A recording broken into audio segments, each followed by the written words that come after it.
I bring you word of transformation again on this channel, where we have the mandate to help put your marriage in the right perspective by teaching and encouraging various values which we believe will help transform your marriage from the necessary evil you probably consider it to be right now to what God intends for you.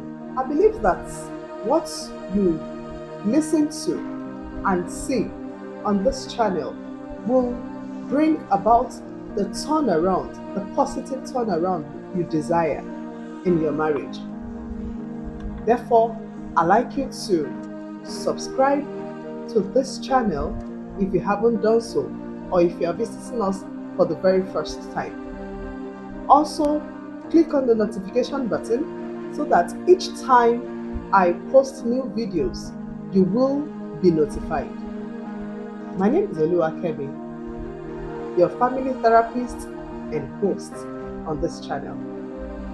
Has your marriage gone cold, stale, lifeless, and loveless?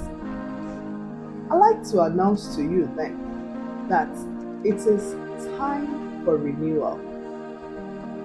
It is time to make it new again, to restore it to freshness, to its original condition. You have left that marriage relationship unattended long enough. You have watched things go from bad to worse and left them to chances long enough. Things are never going to sort themselves out like you probably have believed they would.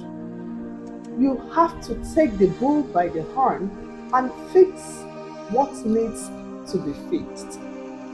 It is time for renewal. The renewal I'm talking about is never going to be an easy thing to do. I know, because I can very well relate.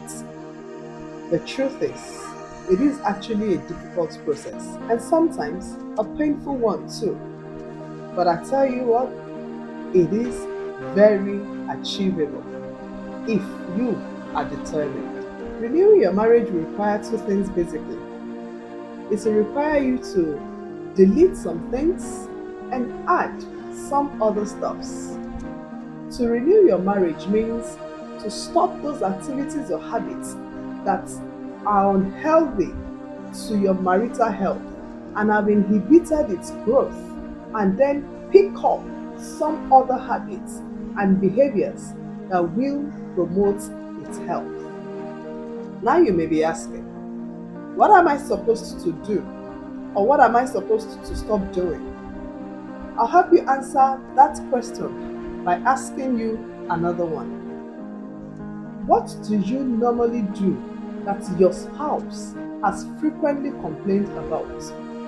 Or what is that thing that your spouse feels that if you could just stop doing it, or at least tone it down a little, your marriage would be better? Consider that thing and begin to desist from it today. Is it complaining constantly or nagging?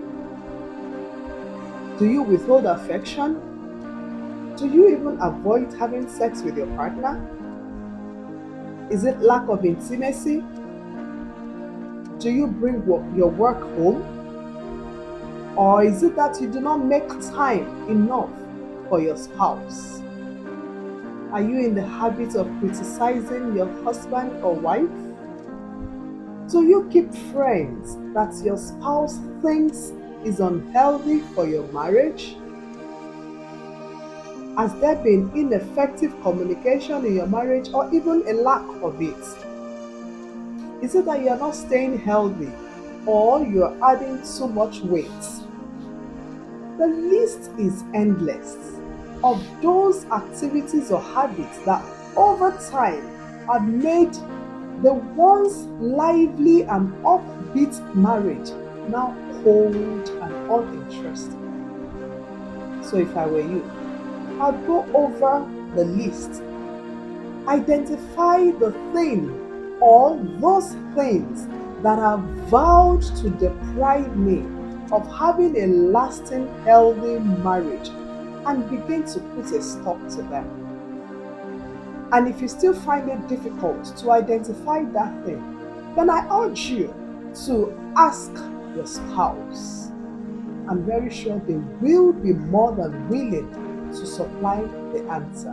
Refraining from things that inhibit your marriage places a demand on you to break old habits, and that, I know, is a very difficult thing to do. That is why I will be willing, through God's help, to help you identify those habits or activities that are harmful to your marriage and offer the needed support to discontinue or at least curb them so that you can begin to have the marriage of your dream. You can use any of my contact links today and let's get talking. Remember, the problem with your marriage is solvable.